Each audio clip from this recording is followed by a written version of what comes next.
Kama uko kwenye mahusiano lakini huna hela wala huna direction, unajidanganya.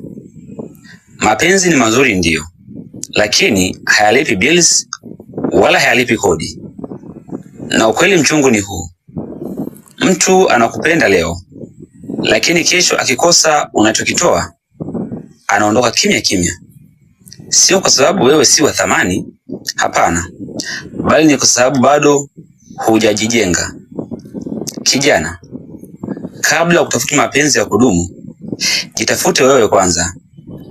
Jenga uwezo wako, jenga kipato chako, jenga kwanza akili yako. Halafu mapenzi yatakuja na yatadumu. Usikimbilie tu kupendwa, bali kimbilia kuwa na thamani.